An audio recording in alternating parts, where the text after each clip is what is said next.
In this video, I'm going to take you through a pelvic tilt. It's one of the first core exercises that you can do after giving birth. It's really gentle. It helps you mobilize the pelvis and the spine, and it helps you engage the abdominal muscles and make sure that also the abdominal muscles aren't too tight and that the diaphragm isn't too tight.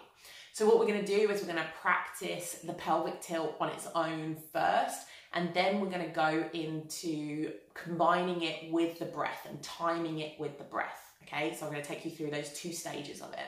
So coming onto your back, going from your side, if that's what feels most comfortable, which does for most women after giving birth.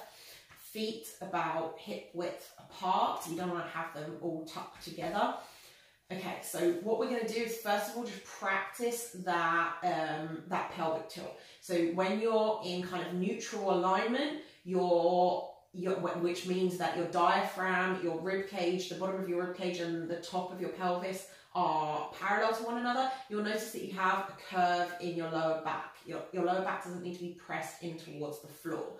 Okay, that gentle curve is natural. I know a lot of core programs will tell you to tuck that into the floor. You don't need to do that to do good core exercises.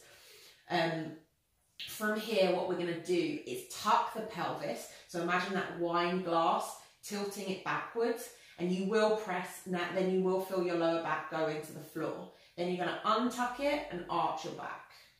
Okay, so tucking the pelvis, tucking your bum under, lower back goes into the floor, and then you're going to untuck it and tip the wine glass forward. Wine comes out of the front of the wine glass. We're going to do a few more of those. Okay, that is the pelvic tilt.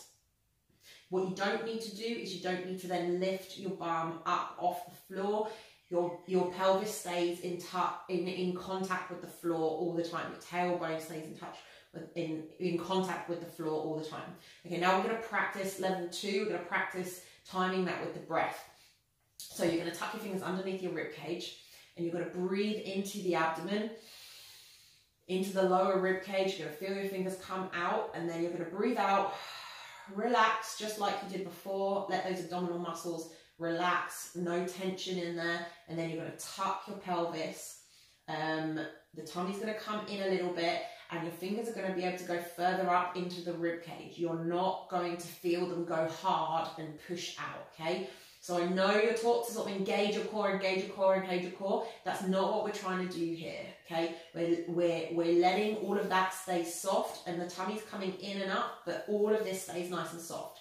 Okay, let's practice that again. Nice big breath into the tummy, into the lower rib cage. Then you're going to breathe out, and it all come back down. Fingers can go up into the rib cage because all of this stays nice and soft. And then you're going to tuck your pelvis. The tummy's going to come in and up, but that top part of your rib cage, that top part of your abdomen is going to relax. You're going to be able to get your fingers underneath the rib cage even further, okay? So that's how we practice timing it with the breath.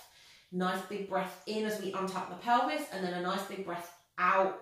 A nice big breath out, and at the end of the breath, we tuck the pelvis, okay? But we want to tuck the pelvis in a way that we don't what most people think of as engaging the abdominal muscles, and actually just engaging all the top of these abdominal muscles and the diaphragm. We want to keep all of that nice and soft, okay? That's the aim in that first stage of engaging the core and tapping into the abdominal muscles through the breath.